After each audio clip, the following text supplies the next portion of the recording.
Весенний сезон охоты открыт. Множество охотников всей страны ждут этой фразы как команды «Старт». Ни для кого не секрет, что охота стала больше делом отдыха, нежели добычей пропитания, как это было испокон веков. Да и правила изменились, они стали гораздо строже. Новые правила вступили еще в том году, федеральные правила охоты, единые для всей территории Российской Федерации. Единственное, только, значит, каждый субъект Российской Федерации, в том числе и наша Челябинская область, значит, в лице губернатора приняли определенные параметры проведения охоты на территории нашего субъекта Челябинской области. Значит, эти параметры утверждены единожды губернатором в том году, и теперь они каждый год, без всякого дополнительного обновления, вступают в силу вместе с правилами охоты по России. Весь свод правил мы перечислять не будем. Самое главное остается неизменным. Первое. Для ведения охоты нужно иметь разрешение на оружие. Второе. Охотничий билет государственного образца. И третье. Разрешающий документ на отстрел животного ресурса.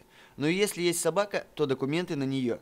Конечно, в далекие времена все было проще. Как говорится, вышел в чисто поле, натянул тетиву и айда стрелять. Сейчас же все сложнее. Весенний охотничий сезон, к примеру, можно отстреливать только самцов дичи. Я считаю, весенняя охота – это не столько какой-то промысел, добыча, это по большому счету отдых.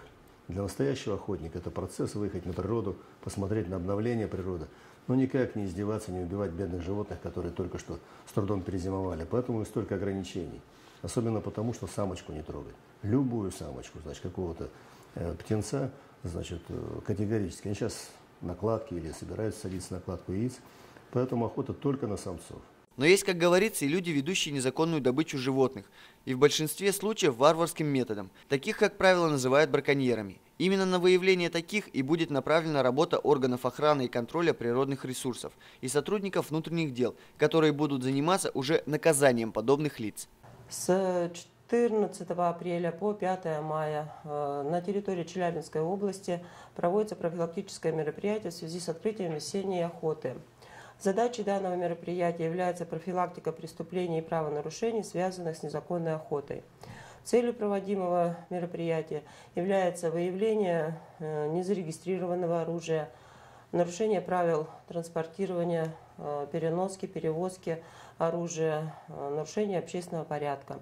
Так что, как говорится, всех лесных недоброжелателей будут выявлять и наказывать. Ну а тех, кто выполнил все требования, как говорится, все сделал по букве закона, ждет великолепный отдых. Ведь не обязательно, чтобы почувствовать себя царем природы, нужно кого-то убивать. Сказать можно только одно, как всегда, ни пуха, ни пера. И самое главное помните, что мы в лесу всего лишь гости. Анатолий Устинкин, Дмитрий Морозкин, Екатерина Рудакова, Низипетровский контур.